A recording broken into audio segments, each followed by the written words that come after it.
ચાલો મિત્રો, જય દ્વારકાધીશ. કેમ છો બધા? મજામાં ને? એમ તો મજામાં રહીશું બધા. અમે થોડાક હેરાન થાય છીએ. હવે આજે છે ને, જો આ ઝાડવામાંથી પાંદડા તોડી આવ્યો છું, ડાયરું શું છે એ કોમેન્ટમાં કહેજો, નકર તો હું અત્યારે કહી દઉં તમને કે આ શું વસ્તુ છે એ. આના માટે આમ તો જો કે આ ખાવામાં બહુ અનુકૂળ આવે. તમે ઉનાળામાં ખાવ ને, મગજને બહુ કામ કરે. આ છે હરેગવું. શું છે? હરેગવું. અને આજે બનાવવી છે આપણે આ હરેગવાની ભાજી. તો ભાજી માટે છે ને, જો હું પાંદડા તોડું છું. આખી ડાયરું તોડી આવ્યો તો હવે પાંદડા તોડું, પછી એને ધોઈ અને થોડુંક ટમેટા, થોડુંક ડુંગળી ને પછી નાખી અને મેથીની જેમ આની ભાજી બનશે. એ ભાજી તમે એકવાર ખાવ ને, તમારા અરમાન ખુશ થઈ જાય. બહુ મજા આવે ભાજી ખાવાની. પછી આ રીતે છે ને કટિંગ કરી નાખવાનું. કટિંગ કરી અને ધોઈ અને સીધો તમે વઘાર નાખો ને, એટલે બાફવાની જરૂર ન પડે. અને ખરેખર બફાય નહીં. બાફો ને તો જો એનો મેન સ્વાદ હોય ને એ વયો જાય. આવી રીતના કટિંગ કરી નાખવાનું. કટિંગ કરી પછી વઘાર નાખવાનું. હાલો, મેથી સુધારાઈ ગઈ. ઓલે આમ તો હરેગવાના પાન છે, તમને બધાને લાગશે મેથી છે. મેં ડુંગળી સુધારું છું. આજે આપણે એની બનાવવી છે ભાજી. ભાજી મને ખાઈને થાય રાજી એવી ભાજી. એમાં જો આ ડુંગળી સુધાર લીધી. હવે આ ટમેટું સુધાર લઉં.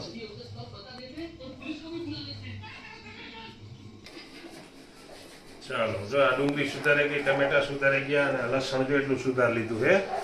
હવે અમને તેલ મૂકી અને વઘાર હું બતાવીશ. આગળનો વિડીયો તમે જોતા રહેજો. આગળ બધું બતાવતો જાઉં છું. હવે લસણે મોરાઈ ગયું છે, ટમેટા ડુંગળી બધું મોરાઈ ગયું, કમ્પ્લીટ થઈ ગયું. હવે વઘાર કરવાનો છે. ચાલો, જો હવે આપણે તેલ આવી ગયું છે. હવે થોડીક રાઈ નાખી દીધી, થોડું જીરું નાખી દીધું, થોડી હિંગ નાખી દીધી. હવે પછી આપણે લસણને નાખશું.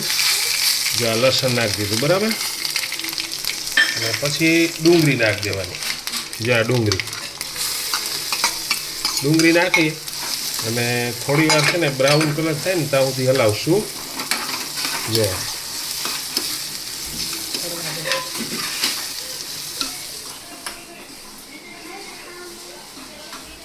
છે ને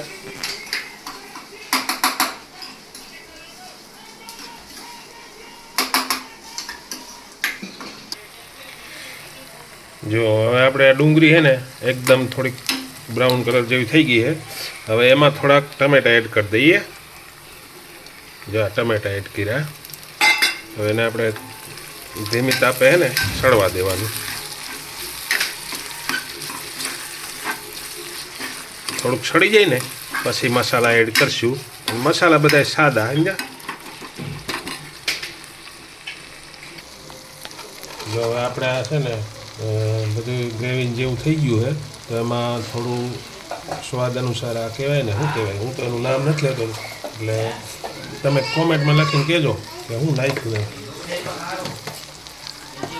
અને પછી સ્વાદ અનુસાર હળદર, પછી સ્વાદ અનુસાર ધાણા જીરો, પછી સ્વાદ અનુસાર આપણે ગરમ મસાલો થોડોક નાખીશું.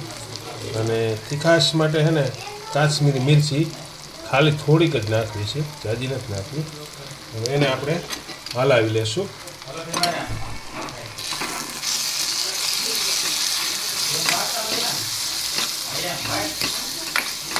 જો આપણે આ છે ને શાકની જેમ ગ્રેવી એક ગ્લાસ થઈ ગઈ છે. હવે એમાં આપણે મેથી એડ કરી દઈશું. પહેલાં પાણી થોડુંક એડ કરી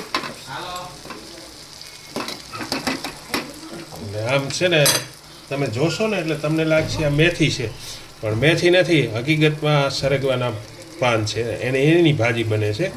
પણ તમને તો એમ જ લાગશે કે આ મેથી છે, પણ મેથી નથી, સરગવાના પાન છે. તો પહેલાં થોડુંક પાણી એડ કરીએ.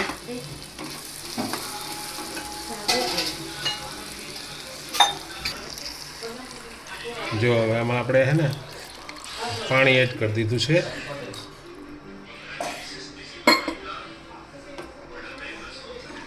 પાણી એડ કરી અને થોડું હલાવી નાખજો.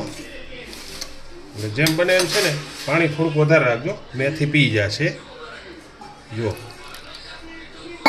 અને પછી એમાં આપણે છે ને જો આ હરગવાના પાન, એને હું મેથી કહું છું પણ છે હરગવાના પાન રિયલી હકીકતમાં એની ભાજી બનશે. હવે એને થોડુંક એડ કરી દઉં.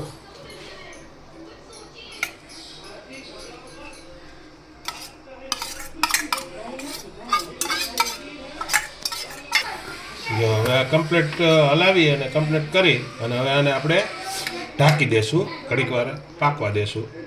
એટલે આપણે આ ઓલું બાફીએ નહીં, બાફવાનું નહીં, આ રીતે બનાવવાનું. એટલે બાફો ને તમે એનો સ્વાદ વયો જાય. અને આનો છે ને વઘાર કરીને આ રીતે કરો ને એટલે એનો સ્વાદ ન જાય, પણ દેખાય તમારે હાઈ ક્લાસ. ભલે આમ થોડુંક ઓલું થાય પણ ખાવામાં બહુ સ્વાદ મજા આવશે. હાલો તો આપણે આ ભાજી છે આપણી તૈયાર. હવે એને આપણે ઉતારી લઈએ. જો કમ્પ્લીટ થઈ ગઈ. જો આ કમ્પ્લીટ થઈ ગઈ છે.